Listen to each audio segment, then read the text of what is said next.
Okay, so all you're doing in this whole section is distributing again. Before you had one, if you have one term out in front of parentheses, like if I had a 3 times x plus 2, you would know to distribute. Your brain gets to where it sees things like that and it knows what to do. It sees a parentheses, it sees something out front, it knows to distribute.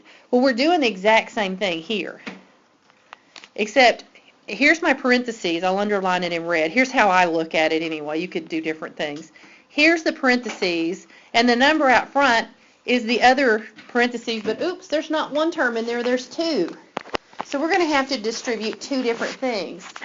We could start off by distributing the 3x, and it gets distributed over all the terms in the second set of parentheses over here that I underlined in red. So when you distribute, that's multiplying, isn't it? So you could say, well, 3x times 2x, 3 times 2 is 6, and then x times x is x squared, okay? And then 3x times 1 is 3x, right? Okay, you'll notice on the handout that I gave you that I'm showing these little distributing arcs here. And then over to the side, I drew a picture of what you could do if you wanted to break it up and make a graphic organizer out of it. I don't really recommend getting too attached to that graphic organizer. And one of the reasons I put it there is, again, that gives you a connection to geometry. Maybe they're going to give you some rectangles, and they're going to label them like that and ask you for the area. To find the area, you're just multiplying this out. Can you kind of see that there's 2 things being multiplied here, 2 parentheses? So couldn't that be like one side of a rectangle is 3x minus 5, and the other length of the rectangle is 2x plus 1. Find the area. You would multiply these out to actually do that, wouldn't you? So that's kind of shows you how you could connect that in with something else, geometry. All right, so I distributed the 3x, but there was another term out here. It was a negative 5. Now, what I like to do, if you look at that paper, is I put my distributing marks underneath, because all that clutter up there just gets kind of on my nerves if there's a lot of terms. But you could, I'm going to do it a different way here. I'm going to go ahead and do it above. Negative, remember, we're going to take that minus sign with that 5 and look at it as a negative 5. And the reason that's okay is I could rewrite this as 3x plus negative 5, and you can see why I can look at that minus 5 as a negative 5. Negative 5 times 2x. A negative times a positive is a negative. 5 times 2 is 10, and then you got an x to squish in there, right? Okay. Now, we've got one more term. We've got this 1 over here. Negative 5 times a positive 1 is, negative times a positive is a negative, right? And 5 times 1 is 5. Do you see that you get 4 terms out of that? Because there's 4 different multiplications that have to happen there. Some teachers will teach this as FOIL. And I want to talk about that in a minute.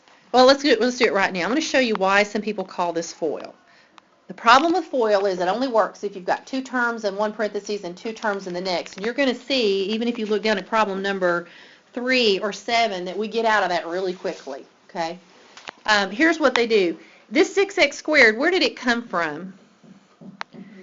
It came from multiplying. Make sure I hit the wrong button. I'm making sure that Didn't it come from multiplying the first term in this parentheses times the first term in the next parentheses? Isn't 3x times 2x where we got this 6x squared? That's where the f in FOIL comes from. It's the first terms, okay? So that's where my 6x squared came from. If you hear people talk about FOIL and they say, they're talking about the outside terms. Well, if you look at the 2 parentheses, the 2 terms on the outside would be the 3x and the 1. They're on the outside. If you look at the 4 terms, 3x is on the left side outside, 1's on the right side outside. What's 3x times 1? 3x. That's where this 3x right here came from, okay? So that stands for the outside terms. I always thought in school they always taught us FOIL. They didn't ever talk about it really being distributing, and my teacher just didn't, kind of point those things out, and I was not a person that just noticed it, okay? So FOIL was always a mystery to me. I thought there was some magic behind it, for a long time. It's how it felt anyway. I stands for the inside terms. So the 2 inside terms would be the negative 5 and the 2x. If you're looking at all 4 terms, those are kind of squished in the middle. What's negative 5 times 2x? Negative 10x. Isn't that what we got when we distribute up here? Distributed. So that's where the negative 10x came from. And then let's look at the L stands for the last two terms. If because if you get another teacher and they say, we're going to FOIL this is what they mean. They're just distributing it also. The last two terms would be the -5 is the last term in the first parentheses, and the +1 is the last term in the second parentheses. What's -5 times 1? -5. Didn't we get the same thing as we did when we distributed? Okay, so now the thing about it is we've got some like terms to put together. I had to multiply first. Now I'm going to switch gears, and I'm going to collect like terms so I don't have such a large expression here. Aren't the 3x and the -10x like terms? So what is 3x minus 10x? We write down the x, it's -7x. We write down the x, and 3 minus 10 is -7x. So it comes from, if you're looking at the whole idea of FOIL, it's the outside and the inside parts. Those two added together would give me the -7x. If I simplified this, it would be 6x squared minus 7x minus 5. In the next chapter, we're going to learn how to take 6x squared minus 7x minus 5 and break it down into those two things that we started with. And then we would check our work by multiplying them out like we just did to see that we get 6x squared minus 7x minus 5. But that's a discussion for another day because that's a harder factoring problem. It's not one of the straightforward ones that I've practiced with y'all already. Now, something else about this I want to point out. Oh goodness, it was 3x. I'm going to show you something here because we're going to have a section pretty soon where they're going to talk about mentally doing this faster. And it kind of goes back, bless you, it goes back to the whole idea of FOIL. If you think about it, I had three terms, didn't I, when I simplified? The square term came from here and here, so that's 6x squared. The number that we had at the end, the 5, didn't that come from multiplying this number times this number? But there was that middle term. How could I get the middle term quickly without actually having to write all this down if the numbers were easy enough that I felt confident doing this? If you make two little smiley faces under here, and you multiply those two things and add them together, that's where your middle term comes from. 5 times 2x is 10x. And 3x times 1 is 3x. Ooh, I miswrote it down. Which one was negative? There was a negative one. It was the -5 right here. Let me do -5. So it was -5 times 2x was a -10x, right? Okay, so let me fix that real quick. When you add those two together, don't you get -7x? Okay, so when you factor, it's going to be important to know where that middle term comes from, this -7x here. It comes from multiplying, if you make these two little smiley faces, if you multiply those two terms together and then add them, you're going to get your middle term. That can help some of you do it mentally already that are ready for that. But when we go to factor, that's going to be a really important thing for us to notice because especially on these harder factoring problems, here's what makes this harder. There's a 6 out front. That makes this problem so much harder than if it had just been x squared minus 7x. It had to been minus 7x. Maybe plus 12 would be something that would have factored this anyway. Huh? Why does it make it so hard? It's just that when I go to try, do you remember how, you see how there was a 3 here and a 2 here? I can't break this up. If I were to try to break this up, I have to actually think, instead of just multiplying to get the number on the end, like the 5, I have to say 5 times 6. Oh, I need to multiply to get 30 and add to get the number in the middle, which is -7. And let's see, what would work? -10 and 3 would work.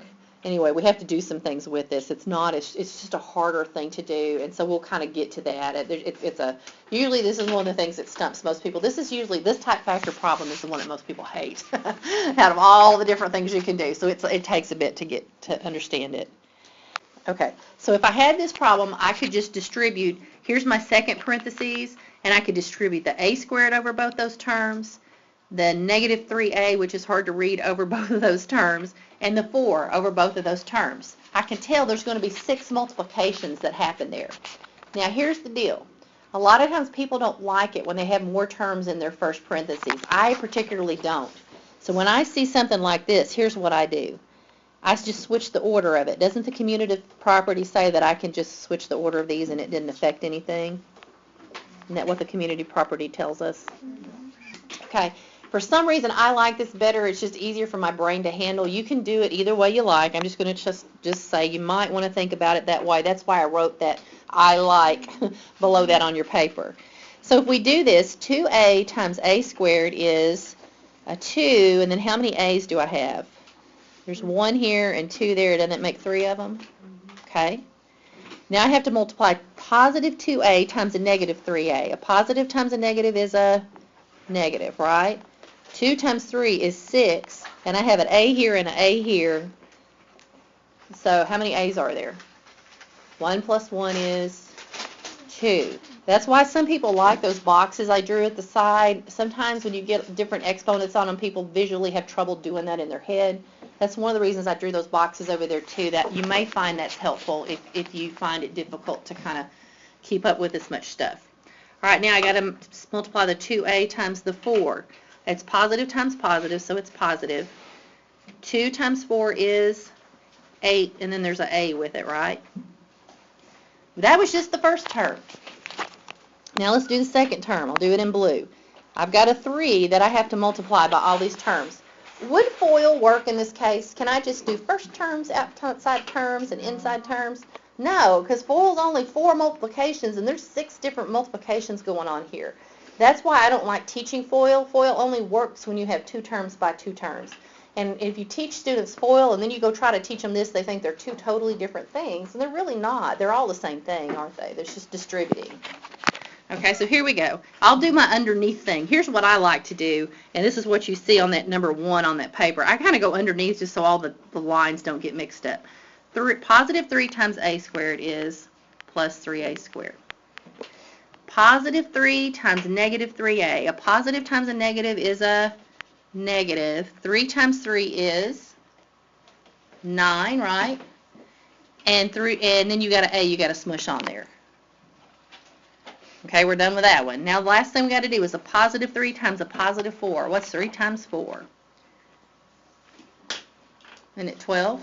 Okay, so put plus 12 because it's positive 12. We just don't want to write 12 down. That would look like it was multiplied. So there were 6 different terms that came out of that, right? So now what do I do? You remember? Got a big long string and there's some like terms there, right? Yeah, we're going to combine like terms. We have finished multiplying, and now we're going to switch to combining things that are alike because we want our expressions to be neat, okay? We don't want to leave them all sloppy like that. Okay, so if we look at this, the biggest exponent I see on here is a cube. Remember, we always write that one first. We always write the biggest exponent first, then the next one down, then the next one down until we get to the number. That's the only one of those cubes there is, right? So I'm done with that. I'll use some colors here. Let me use yellow next.